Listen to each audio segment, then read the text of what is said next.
રાજકોટમાં 3 મહિનાની સૌથી લાંબી આચારસંહિતા બાદ આજે 18 જૂન મનપા કચેરીએ સ્ટેન્ડિંગ કમિટીની બેઠક મળી હતી. રાજકોટમાં પ્રારંભિક તબક્કે ચંદ્રેશનગરમાં 24 કલાક મીટરથી પાણી પહોંચાડવા પાયલોટ પ્રોજેક્ટ અમલ હતો. જો કે આજની બેઠકમાં આ પ્રોજેક્ટના મેન્ટેનન્સનો ખર્ચ નામંજૂર કરી આડકતરી રીતે 24 કલાક પાણીનો પ્રોજેક્ટ પડતો મૂકવામાં આવ્યો હતો. જ્યારે મનપાની શિક્ષણ સમિતિ સંચાલિત તમામ 26 સ્કૂલો સહિત 27 બિલ્ડિંગોમાં ફાયરના સાધનો લગાવવા સહિતની ₹191.37 કરોડની કુલ 65 દરખાસ્તો મંજૂર કરાઈ હતી.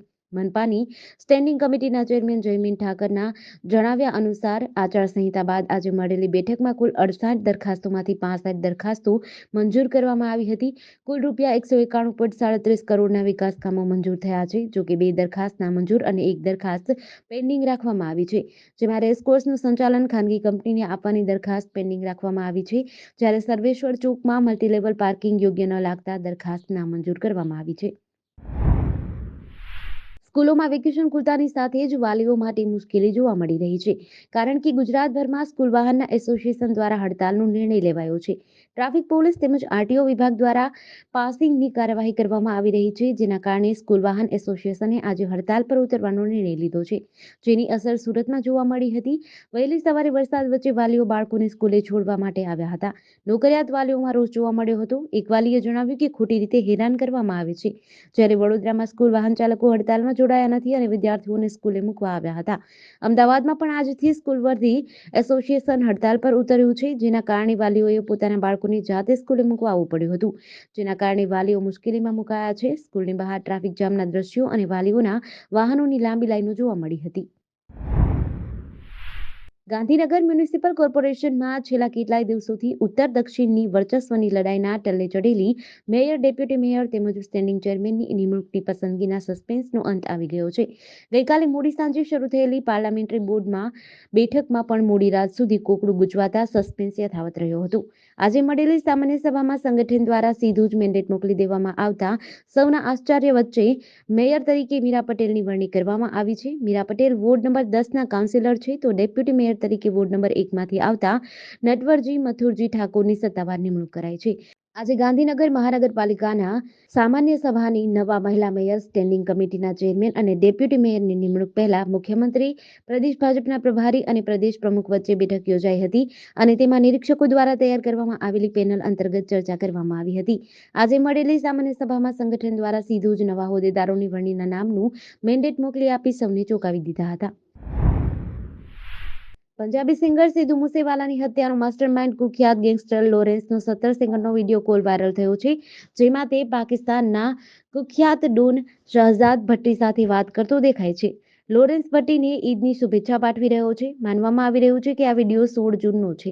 લોરેન્સ હાલ અમદાવાદની સાબરમતી જેલમાં બંધ છે. ગયા વર્ષે સપ્ટેમ્બરમાં તેને તિહારથી અહીં શિફ્ટ કરવામાં આવ્યો હતો.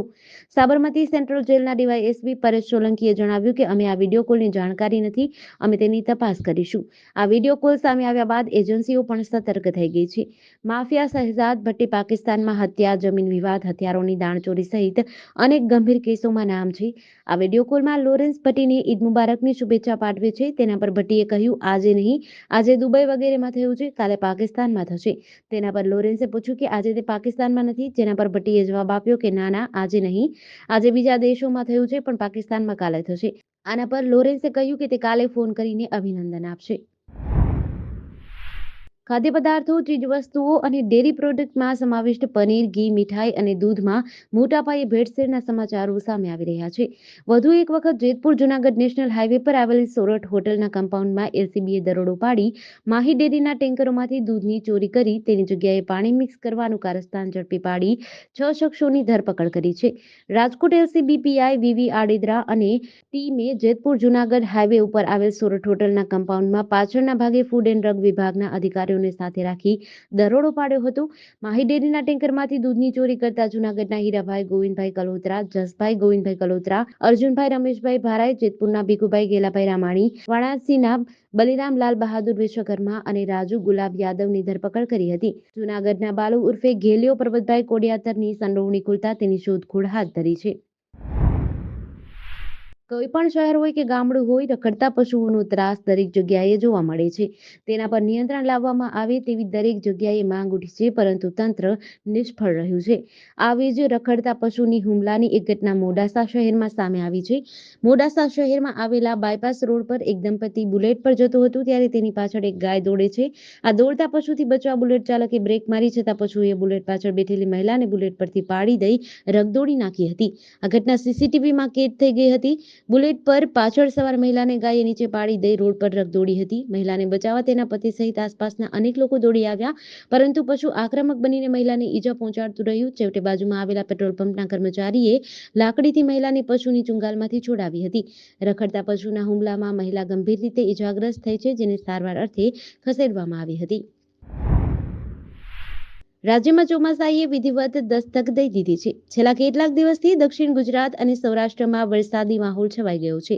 ક્યાંક ધોધમાર તો ક્યાંક ધીમી ધારે મેઘરાજા મન મૂકીને વરસી રહ્યા છે. તો આ તરફ મધ્ય ગુજરાત અને ઉત્તર ગુજરાતમાં પણ ક્યાંક વરસાદી ઝાપટા પડી રહ્યા છે. છેલ્લા 24 કલાકમાં રાજ્યમાં 21 તાલુકામાં વરસાદ નોંધાયો છે, જેમાં સૌથી વધુ અમરેલી જિલ્લાના બાબરામાં 2.25 ઇંચ વરસાદ થયો છે. આ તરફ દક્ષિણ ગુજરાતમાં વરસાદી માહોલ છવાયો છે. સૌરાષ્ટ્ર બાદ દક્ષિણ ગુજરાતમાં મેઘરાજાએ હેત વરસાવવાનું ચાલુ રાખ્યું છે.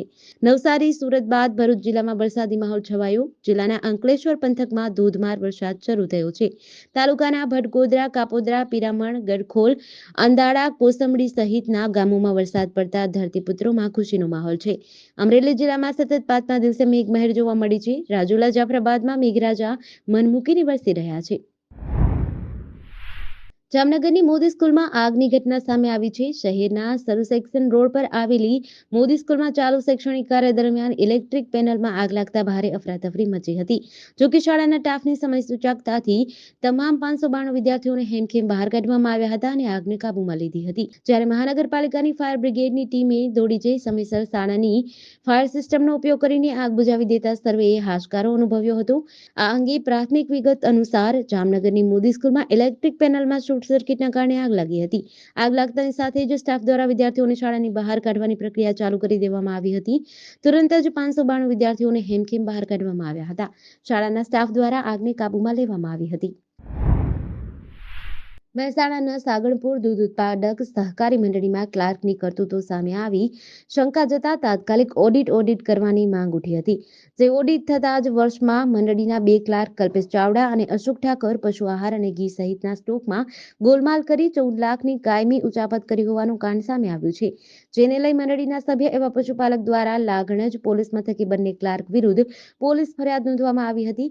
ક્લાર્ક કલ્પેશ ફતેહસિંહ ચાવડા દ્વારા 12,41,695 અને બીજા ક્લાર્ક અશોક મથુરજી ઠાકોર દ્વારા 1,63,164ની ઉચાપતનો કાંડ કર્યો હોવાનું સામે આવ્યું હતું. જે ઓડિટ રિપોર્ટ આધારે ડેરીના બંને ક્લાર્ક દ્વારા કુલ 14,04,859 રકમની કાયમી ઉચાપત કરી હોવાની મંડળીના સભ્ય પશુપાલક મહેન્દ્રભાઈ પટેલ દ્વારા લાગણજ પોલીસ મથકે ફરિયાદ નોંધવામાં આવી હતી.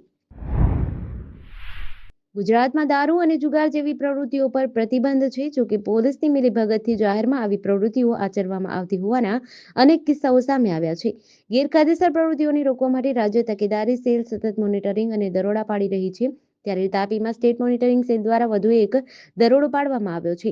તાપીની સ્થાનિક પોલીસને ઊંઘતી રાખી સ્ટેટ મોનિટરિંગ સેલનો સપાટો બોલાવ્યો છે. વ્યારાના ગોરૈયા ગામના ગોરૈયા ફળિયામાં રહેતા રમેશ ગામિતના ઘરે રેડ પાડી તપાસ કરતા તેઓના ઘરેથી 1464 જેટલો વિદેશી દારૂની બોટલોનો જથ્થો મળ્યો હતો, જેની કિંમત 1,49,280 છે.